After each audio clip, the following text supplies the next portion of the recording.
नमस्कार दोस्तों। आज हम बात करेंगे हिमालय के टॉप 5 टैबलेट एंड सिरप के यूज़ के बारे में बात करेंगे, जिसमें पहले नंबर पे आता है live 52 tablet, live 52 DS tablet, live 52 syrup या लिव 52 डीएस सिरप, जिनका उपयोग सेम होता है। जैसे लीवर रोग हो गया हो, लीवर में कोई डिजीज़ हो गया हो, भूख नहीं लग रहा हो, बदहज़मी हो, लीवर प्रॉब्लम के कारण डाइजेस्टिव सिस्टम बिगड़ गया हो, या पीलिया जैसी समस्या हो, या फैटी लीवर जैसी समस्या हो, तो हम चाहे लिव 52 सिरप का उपयोग, चाहे लिव 52 डीएस का टैबलेट का उपयोग कर सकते हैं। इन चारों में से कोई एक का प्रयोग कर सकते हैं।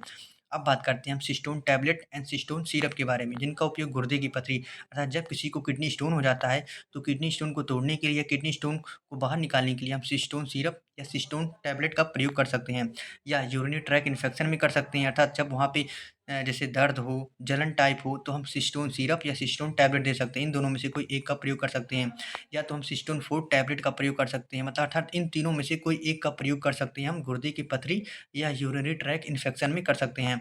अब बात करते हैं हम पाइलेक्स टैबलेट एंड पाइलेक्स फूड ऑइंटमेंट के बारे में। अर्थात जब किसी को बवासीर हो, या एनस ब्लीडिंग अर्थात ब्लीडिंग हो, या बवासीर अर्थात पाइल्स में दर्द हो, या खुजली जैसी समस्या हो, तो हम पाइलेक्स फूड टैबलेट या पाइलेक्स टैबलेट का प्रयोग कर सकते हैं। इन दोनों में से कोई एक, या फिर हम वहाँ पे ऑइंटमेंट लगा सकते हैं, जैसे पाइलेक्स फूड हो गया, या पाइलेक्स लगा सकते हैं। अब बात करते हैं हम Gasex tablet and Gasex syrup के बारे में, या हिमकोट सिरप के बारे में, जिनका काम सेम ही होता है। जैसे एसिडिटी, पेट में सूजन, पाचन तंत्र के रोग, बदहज़मी हो, इंडाइजेशन प्रॉब्लम हो, गैस हो, या स्टमक पेन जैसी समस्या हो, तो इन तीनों में से कोई एक का प्रयोग कर सकते हैं। या तो टैबलेट का प्रयोग कर सकते हैं, या तो हम इन दोनों सिरप में से कोई एक का प्रयोग कर सकते हैं।